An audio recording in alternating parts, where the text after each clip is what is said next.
Time था 10 नवंबर 2010 का, जब यूएसए के एप्पल वैली में एक रेस्टोरेंट की मालकिन पिछले काफी देर से रेस्टोरेंट के मेन डोर की तरफ देख रही थी, क्योंकि आज इसकी एम्प्लॉय टीना हरमन अपने काम पर नहीं आई थी। तो वो परेशान होकर पहले तो टीना के पास फोन करने लगती है, लेकिन जब टीना ने फोन नहीं उठाया तो वो दोबारा से गेट की तरफ देखने लगती है कि हो सकता है वो रास्ते में होगी और यही कारण है कि वो फोन नहीं उठा पाई। लेकिन अब तो सुबह से दोपहर हो चुकी थी, उसने उसके पास काफी सारे कॉल कर लिए थे, लेकिन अभी भी वो नहीं आई थी। अब दोपहर से शाम होने को आई थी, उसने अभी तक बहुत बार उसके पास फोन कर लिए थे, लेकिन दूसरी तरफ टीना की तरफ से कोई भी रिप्लाई वैलरी को नहीं मिलता है। तो वो बहुत ज्यादा परेशान हो जाती है, और वो परेशान इस बात को लेकर भी थी कि पहले तो टीना की एक व्यक्ति के साथ शादी हो गई थी, उसके बाद उसके दो बच्चे हुए थे, और आखिर में टीना उससे अलग हो जाती है। लेकिन इस टाइम उस व्यक्ति से अलग हो जाने के बाद भी वो एक और व्यक्ति के साथ डेटिंग इस टाइम कर रही थी, और 2-3 दिन पहले उस व्यक्ति के साथ उसकी लड़ाई हो गई थी। तो अब वैलरी इस बात को लेकर बहुत ज़्यादा चिंता कर रही थी कि हो सकता है उन दोनों के बीच लड़ाई हुई थी, तो किसी बात को लेकर वो लोग दोबारा से मिले हों, और उसके बाद उन लोगों के बीच इतनी ज़्यादा लड़ाई हुई हो जिसके कारण कि हो सकता है टीना को चोट वगैरह ना लग गई हो, और वो मेरा फ़ोन क्यों नहीं उठा रही है। और दूसरी तरफ अगर देखा जाए तो आज तक कभी भी उसने छुट्टी नहीं की थी। जब भी वो छुट्टी किया करती थी तो 1-2 दिन पहले ही वो बता दिया करती थी, और ऐसा भी काफ़ी बार हुआ था कि जब वो बीमार हो चुकी होती तब भी वो अपने काम पर आया करती थी। और इसके इसी तरीके के डेडिकेशन को देखकर इस टाइम उसकी मालकिन के दिमाग में काफ़ी सारे सवाल आ रहे थे कि आखिरकार टीना आई नहीं तो क्यों नहीं आई। इन्हीं सारी चीज़ों के बारे में सोचते सोचते जैसे ही टाइम शाम का होता है तो वो पुलिस के पास कॉल कर देती है, और पुलिस वालों को उसने सारी की सारी बातें बताई कि कुछ इस तरीके से उसकी एक एम्प्लॉय हर रोज अपने काम पर आया करती थी, उसके घर का ये पता है, तो क्या आप लोग प्लीज जाकर एक बार उसे चेक कराएंगे। Sheriff Barber's office. Hi, my name is Valerie Haythorn, Uh-huh. and I work out at Dairy Queen. I'm the general manager out there. Uh-huh. One of my employees did not show up for work this afternoon at 4 o'clock, Okay. which is totally uncharacteristic of her. She's one of my managers. Okay. I drove out by her house and went and knocked on the door and left her a note. She's not answering her phone, which is totally uncharacteristic. She's not answering her texts, and she is not at home, but her truck and her coat are in her house. Her truck's there and her coat is in the house. I'm very concerned about her. What's her name? Her name is Tina Herman, Hermann. Okay. I know that she and her boyfriend are splitting up, and he can be a real jerk with her. Okay. Do you have a phone number for her? Oh God, I do, but it's in my phone. I'd have to call you Okay, back. that's fine. What was your name again? My name is Valerie Haythorn. Okay. Okay, I will have a deputy swing out there and check on her. Okay, I appreciate it. Thank you. Anytime. All right. Bye. Bye. Police वाले वहां पर जाते हैं, लेकिन वहां पर जाने के बाद उन्हें पता चलता है कि इनके घर की अंदर की सारी लाइट ऑन है, पंखे वगैरह चल रहे हैं। और जाकर उन्होंने जब दरवाजे पर नॉक किया तो काफ़ी देर तक किसी ने भी दरवाज़ा नहीं खोला। और उसके बाद पुलिस वालों ने ये अंदाज़ा लगाया कि हो सकता है जिस तरीके से कि इसकी मालकिन ने बताया कि ये अपने काम पर भी नहीं गई है, तो ज़रूर वो अपने किसी रिश्तेदार के साथ जो कि इनके घर पर आया होगा उसके साथ बहुत ज़्यादा बिजी चल रही होगी, हमें इसे डिस्टर्ब नहीं करना चाहिए। यही सारी बातें सोचकर पुलिस वाले वहां से वापस आ जाते हैं। लेकिन जैसे ही अगला दिन होता है तो वैलेरी ने देखा कि टीना तो आज भी नहीं आई है, तो वो इस बात को सोचकर कि उसने पुलिस वालों को बोल तो दिया था, तो आखिरकार ऐसा क्या वहां पर हुआ होगा, उसे चेक करने के लिए वो खुद ही टीना के घर पर आ पहुंचती है। और उसके घर पर आने के बाद वो दरवाजा नॉक करने लगती है, लेकिन घर का तो अंदर का वही सारा का सारा हाल था, लाइट सारी की सारी ऑन थी, पंखे वगैरह भी इस टाइम चल रहे थे। तो वो घर के दूसरी तरफ घूमकर जाने लगती है, और जो एक खिड़की उनके घर के पीछे लगी हुई थी उससे अंदर की तरफ देखने लगती है। लेकिन अंदर का जब उसने नज़ारा देखा तो उसकी रूह कांप जाती है, क्योंकि वहां पर दीवारों पर उसने काफी सारे खून के लगे हुए छींटे देख लिए थे। वो इस चीज को देखकर बहुत ज्यादा घबरा जाती है। वापस से वो घूमकर घर के सामने आती है और उसके बाद पुलिस के पास कॉल कर देती है। पुलिस वालों को वो सारी की सारी बातें बताती है कि जनाब, मैंने आप लोगों के पास कल यूं इस तरीके से फ़ोन किया था कि मेरी एम्प्लॉय जो है अपने काम पर नहीं आ रही है, और आज जब मैं इसे इसके घर पर चेक करने के लिए आई तो यहाँ का कुछ ऐसा माहौल बन चुका है। उसने सारी की सारी चीज़ें पुलिस वालों को डिटेल से बताई, जिसकी की एक्चुअल कॉल रिकॉर्डिंग आप लोग यहाँ पर सुन भी सकते हैं। This is Deputy Sylvia. I can help you. Yes, this is Valerie Haythorne. Uh-huh. I called in last night about Tina Herman being missing. Mm-hmm. I am out at her house now. I just went in her home because I'm so worried about her. There is blood everywhere. Okay. Where are you at? I'm sorry. I just got back today, so Okay. so you just need to kind of fill me in a little bit, okay? Tina Herman works for me. She did not show up for work yesterday, and we have not been able to locate her or her children for the last. It's been 24 hours now. I just spoke with. No, I'm sorry, ma'am. Okay. I just need an address. I just need an address. 4-8. Okay. Just give us a few minutes and we'll be en route, okay? Okay, that's. Don't go back in the house. I'm not going anywhere. I'm staying in the driveway. Okay, thank you. No, right. All right, bye. Bye. Police वाले उसकी सारी ही बातों को बड़े ही गौर से सुनते हैं और उसके बाद उसे साफ हिदायत दे दी जाती है कि वो घर के अंदर ना जाए। वैलेरी ने भी ये बात कही कि वो घर के बाहर ही है, बस वो लोग जल्द से जल्द यहाँ पर आ जाएं। पुलिस वाले जैसे ही वहाँ पर पहुँचते हैं तो घर के अंदर जैसे ही वो लोग घुसते हैं तो उन्होंने देखा कि पूरे ही घर में खून के छींटे लगे हुए हैं, और इनमें भी खास बात यह है कि ये तो दीवार के आसपास ही नहीं जबकि छत पर भी लगे हुए हैं, जैसे कि यहाँ पर किसी ने बड़े ही बुरे तरीके से मौत का तांडव मचाया हो। इन्हीं सारी चीजों को चेक करते करते पुलिस वालों ने इस घर के जितने भी कमरे थे उन सभी को चेक कर लिया था। उन्होंने पाया कि यहाँ पर तो आखिरी टाइम में रोबरी की गई है, और इसके अलावा जब वो लोग बाथरूम में पहुंचते हैं तो वहां पर तो सारी की सारी दीवारें खून से इस टाइम तर हो चुकी थी। कोई भी ऐसा कोना इस टाइम नहीं बचा था जहां पर कि खून को बिल्कुल पेंट की तरह वहां से ना बहाया गया हो। इन सारी ही चीजों को देख लेने के बाद अब पुलिस वालों के दिमाग में ये बात चल रही थी कि इतना ज्यादा भयंकर तरीके से कोई किसी को कैसे मार सकता है, और क्या ये इंसानों का ही खून है। और इन सारी ही चीजों के बारे में डिटेल से तो इसका बॉयफ्रेंड ही बता पाएगा, क्योंकि वैलेरी ने बताया था कि इसके बॉयफ्रेंड के साथ लड़ाई हो गई थी और आखिरी टाइम में ये लोग आपस में नहीं बोल रहे थे। आज वो नहीं गई थी अपने काम पर, तो हो सकता है इस कांड को उसके बॉयफ्रेंड ने ही अंजाम दिया होगा। ये सारी ही बातें सोचकर पुलिस वाले उसके बॉयफ्रेंड तक जा पहुंचते हैं, उसे उठा लाते हैं, और उसके बाद उससे जब पूछताछ की जाती है तो उसने साफ इनकार कर दिया कि जनाब, मैंने ऐसा कुछ भी नहीं किया। उसने सारे के सारे अपने पुख्ता सबूत जो कुछ भी वो पुलिस वालों को दे सकता था कि उसने इस कांड को अंजाम नहीं दिया है, और जब ये कांड हुआ था ये यहाँ पर मौजूद नहीं था, वो सारे के सारे एविडेंस वो पुलिस वालों को दे देता है। तो अब पुलिस ऑफिसर्स इसके पति के पास ही जा पहुंचते हैं कि इससे रिलेटेड तो बंदा एक वही बचा है। वो लोग उससे भी पूछताछ करते हैं, लेकिन उसने भी मना कर दिया कि जनाब, मैंने ऐसा कुछ भी नहीं किया। उसने ये बात बताई कि मैं पूरा ही दिन इस व्यक्ति के साथ मौजूद था, हम लोग गोल्फ खेल रहे थे और रात को हम लोग इन बंदों के साथ मिलकर डिनर करने के लिए गए थे, और उसके बाद हम लोगों ने ये काम किया था। तो उसने भी सारी की सारी चीजें डिटेल से बता दी। तो अब पुलिस वालों को कुछ भी समझ नहीं आ रहा था कि आखिरकार यहाँ पर आखिरी टाइम में हुआ क्या था। क्या सिर्फ और सिर्फ डकैती के लिए उन सभी लोगों को मार दिया गया होगा, और उसके बाद उनकी डेड बॉडी कहां पर है? ये सवाल अभी भी पुलिस वालों को खटक रहा था कि इसी टाइम पुलिस वालों के पास एक और कॉल आता है, और उस व्यक्ति ने यह बात बताई कि जनाब, मेरी गर्लफ्रेंड स्टीफनी कल से ही गायब है। और उसके ट्रक के बारे में जब पुलिस वालों को पता चलता है तो उन्हें यह बात भी पता चलती है कि स्टीफनी का जो ट्रक था, जो उसकी गाड़ी थी, वो इस टाइम टीना हरमन के घर के बाहर ही खड़ी हुई है। पहले तो पुलिस वालों को यह अंदाजा था कि हो सकता है यह गाड़ी किसी और की होगी, इनके पड़ोस वालों की होगी,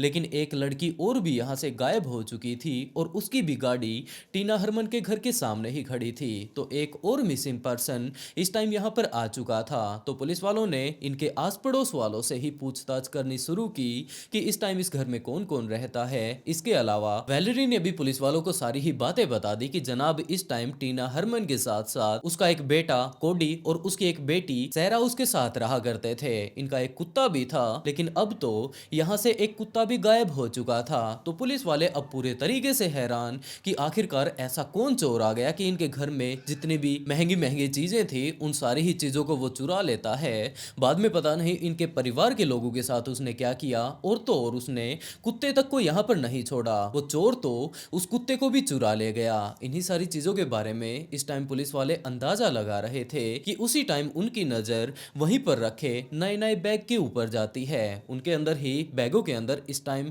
बिल भी उनके रखे हुए थे, तो उन्होंने चेक करना शुरू किया और उन्हें पता चलता है कि ये सारी की सारी शॉपिंग कल ही की गई थी। तो वो लोग उन्हीं के बारे में तहकीकात करने लगते हैं कि हो सकता है टीना ही इन बैगों को यहाँ पर लेकर आई होगी। लेकिन जिस स्टोर के ये बैग थे, पुलिस वाले जब वहां पर जाकर तहकीकात करने लगते हैं तो वहीं पर एक व्यक्ति उन्हें उस स्टोर के बाहर ही मिल जाता है, जो कि यूं ही खड़ा हुआ था। तो पुलिस वाले उससे जाकर बातें करने लगते हैं कि हाँ भाई, तुम यहाँ पर कैसे खड़े हो, तुम्हारा नाम क्या है, और आखिरकार तुम यहाँ पर पिछली काफी देर से खड़े हो, हम लोग यहाँ पर इन्वेस्टिगेशन करने के लिए आए थे, तो आखिरकार मामला क्या है। तो उस आदमी ने बताया कि जनाब, मेरा नाम मैथ्यू ब्रेजेरी है और मेरी गर्लफ्रेंड अब मुझे लेने के लिए आने वाली है। मुझे कुछ एक सामान यहाँ से लेना था और नॉर्मली मैं यहाँ पर खड़ा हूँ, कोई भी मैं गैर कानूनी काम नहीं कर रहा हूँ, मैं तो चुपचाप यहाँ पर खड़ा हुआ हूँ। तो पुलिस वाले उससे तहकीकात करके उस स्टोर के अंदर जाते हैं, वहां पर ले जाकर वो बिल दिखाते हैं और बिल दिखाने के अलावा ये बात कहते हैं कि जब ये बिल काट दिया गया था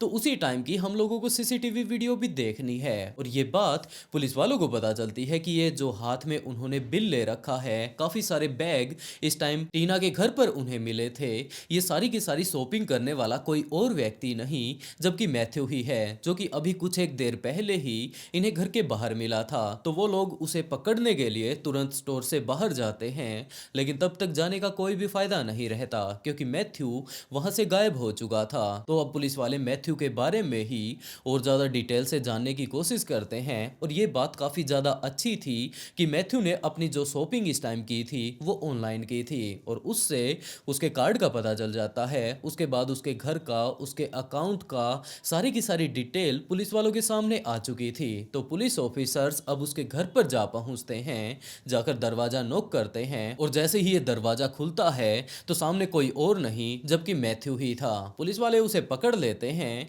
और उससे पूछताछ करने लगते हैं कि हाँ भाई, कुछ इस तरीके से तू एक महिला है जो कि आज के टाइम में गायब हो चुकी है, उसके घर पर गया था, तो आखिरकार वो महिला कहाँ पर है, उसके बच्चे कहाँ पर है, और इसके साथ साथ तूने उसका कुत्ता भी चुरा लिया। ये बात बहुत ज्यादा हैरान कर देने वाली है। उसके घर पर जो इतने सारे खून के छींटे लगे हुए हैं वो किसके खून के थे, इस तरीके के काफी सारे सवाल अब पुलिस वाले उससे पूछ रहे थे। लेकिन मैथ्यू तो इस बात से इनकार कर देता है कि जनाब, आप लोग किस बारे में पूछ रहे हैं, मैं तो इस बारे में कुछ जानता ही नहीं। तो पुलिस ने उसे पकड़ा और उसके घर के अंदर ले जाकर वो लोग वहीं पर तहकीकात करनी शुरू कर देते हैं। लेकिन ये चीज बहुत ज्यादा हैरान कर देने वाली थी कि मैथ्यू के घर के अंदर इस टाइम काफी सारे पत्ते बिखरे हुए थे। ये कोई इस तरीके के पत्ते नहीं थे कि इसने अपने घर की सफाई ना की हो, और नॉर्मली पत्ते जो पेड़ों से झड़ते रहते हैं वो आकर इसके घर के अंदर घुस गए होंगे, जबकि यहाँ पर तो पत्तों का ढेर लगा हुआ था। इतने ऊंचे ऊंचे पत्तों के उसने बेड बना रखे थे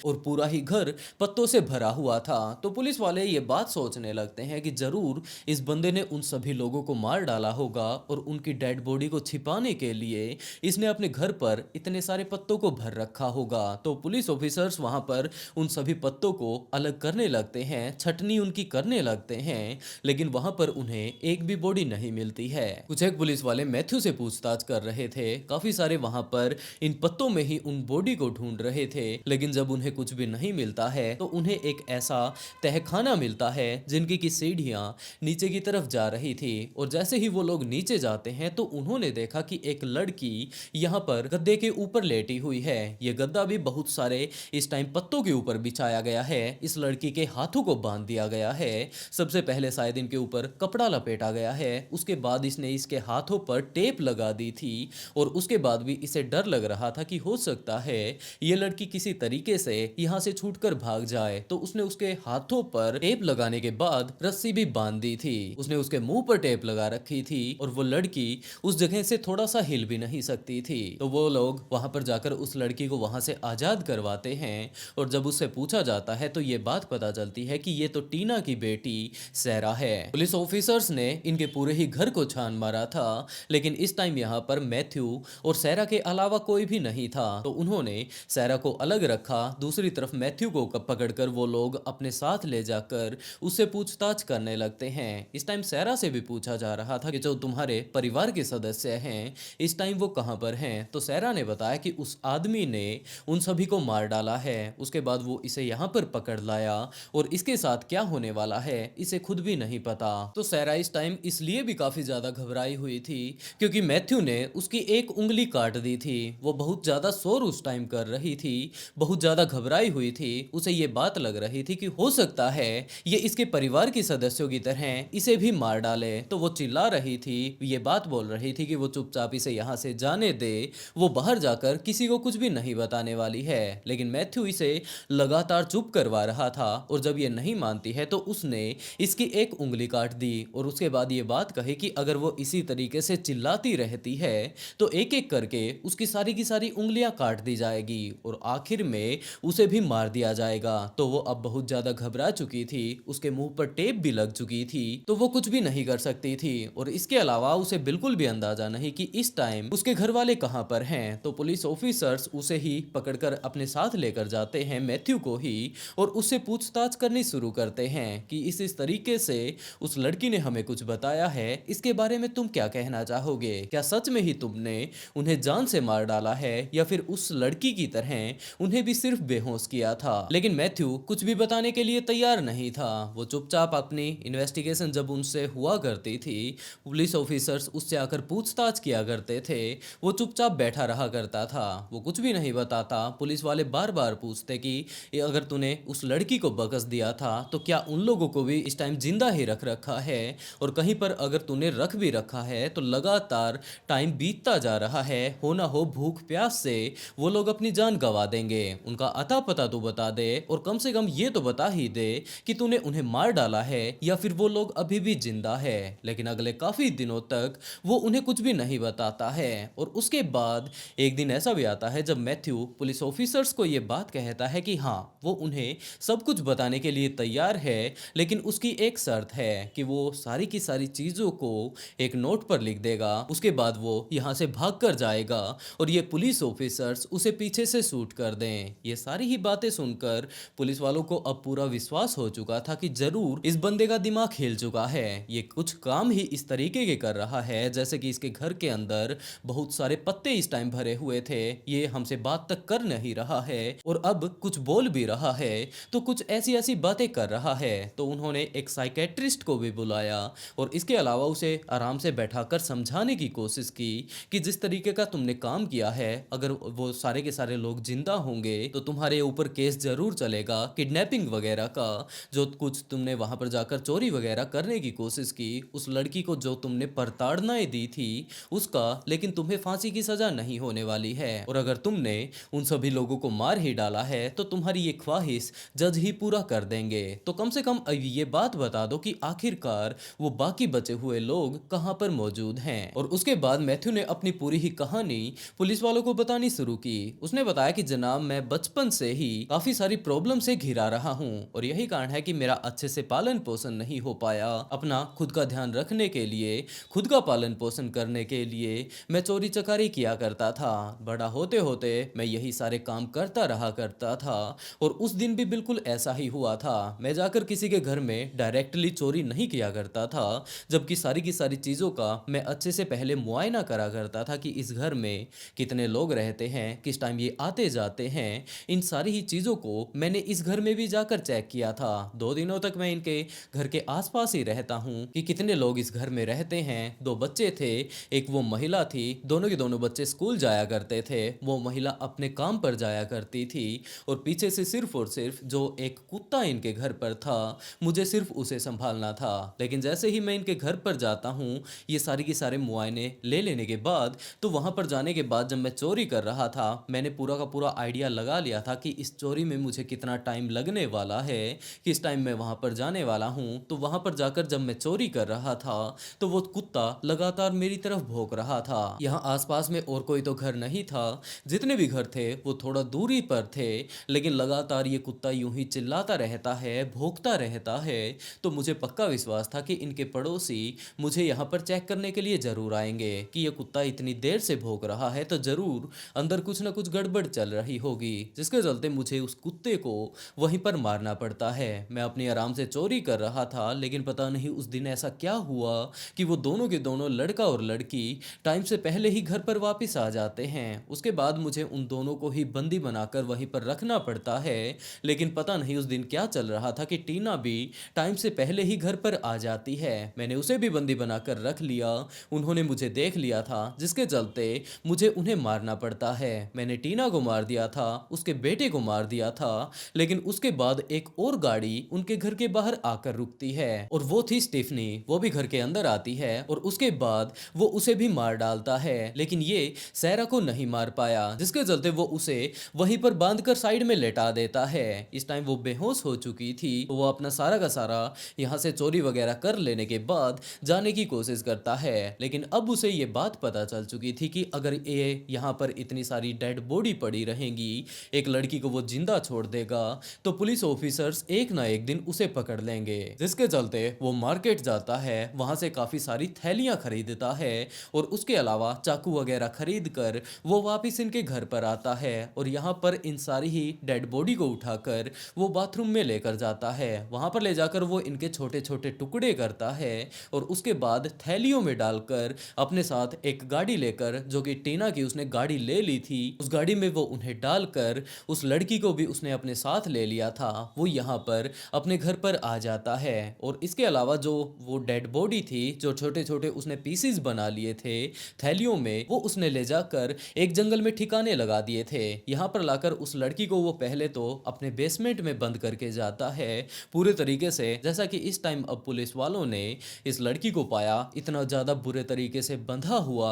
इसी तरीके से बांधकर वो जंगल में जाकर उन बॉडी को ठिकाने लगा देता है, लेकिन बॉडी को भी इस तरीके से ठिकाने लगाया गया था कि कोई आम व्यक्ति उन्हें कभी ढूंढ ही नहीं सकता था। तो पुलिस ऑफिसर्स उसे अपने साथ लेते हैं, उसे जंगल में जाते हैं और वहां पर जाने के बाद एक पेड़ के खोल के अंदर, यानी कि पेड़ के अंदर जो एक छेद हो जाता है, उसके अंदर एक खड्डा हो जाता है, उसमें उसने वो सारी की सारी डेड बॉडी के टुकड़ों को डाल रखा था, जो कि बाद में पुलिस वालों ने जाकर अपने कब्जे में ले लिए थे। लेकिन ये सारा का सारा केस जब सॉल्व हो चुका था, इसे ले जाकर कोर्ट में पेश किया जाता है, तो पहले तो इसे फांसी की सजा सुनाई जानी थी, लेकिन इस तरीके की इसकी हरकतों को देखकर जज को ये बात पता चल चुकी थी कि इसे दिमागी तौर पर कोई ना कोई दिक्कत है और यही कारण है कि इसी कारण से इसने इस कांड को अंजाम दिया है, जिसके चलते उसे उम्र कैद की सजा सुनाई जाती है और इसके साथ साथ उसका दिमागी तौर पर जो कुछ भी इलाज चलना था वो इलाज भी चलाया जाता है। वैसे दोस्तों आज के लिए बस इतना ही।